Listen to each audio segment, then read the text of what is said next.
மயிலாடுதுறை அருகே பொய்கைக்குடி கிராமத்தில் தொகுப்பு வீடு இடிந்து விழுந்ததில் 7 வயது சிறுமி பரிதாபமாக உயிரிழந்தார். மயிலாடுதுறையை அடுத்த காலி ஊராட்சிக்குட்பட்ட பொய்கைக்குடி கிராமத்தில் 15 வீடுகள் பிரதமரின் வீடு கட்டும் திட்டத்தின் கீழ் கட்டப்பட்டு வருகின்றன. இந்த பணிகளை திமுகவை சேர்ந்த ஒப்பந்ததாரர்கள் மேற்கொண்டு வருவதாகவும், கட்டுமான பணியில் தரமற்ற பொருட்கள் பயன்படுத்துவதாக கூறப்படுகிறது.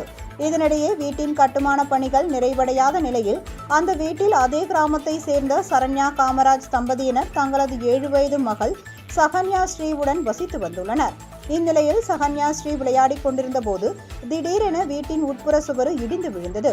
இதில் படுகாயமடைந்த சகன்யா ஸ்ரீயை உறவினர்கள் மீட்டு காலி அரசு ஆரம்ப சுகாதார நிலையத்திற்கு கொண்டு சென்றனர். ஆனால் அங்கு சிகிச்சை அளிக்க மருத்துவர்கள் இல்லாத நிலையில் வேறு மருத்துவமனைக்கு கொண்டு செல்ல ஆம்புலன்ஸ் வசதியும் இல்லை. இதனால் சிறுமி பரிதாபமாக உயிரிழந்தார். இதனால் ஆத்திரமடைந்த உறவினர்கள் மற்றும் பொதுமக்கள் தரமற்ற வீடு மற்றும் ஆரம்ப சுகாதாரத்தில் மருத்துவர் இல்லாமை ஆகியவற்றை கண்டித்து நள்ளிரவில் திருமங்கலம் மணல்மேடு சாலையில் மறியல் போராட்டத்தில் ஈடுபட்டனர். போராட்டத்தில் ஈடுபட்டவர்களுடன் மணல்மேடு காவல்துறையினர் நடத்திய பேச்சுவார்த்தையில் உடன்பாடு ஏற்பட்டதனை அடுத்து அனைவரும் கலைந்து சென்றனர். இச்சம்பவம் அப்பகுதியில் பரபரப்பை ஏற்படுத்தியுள்ளது.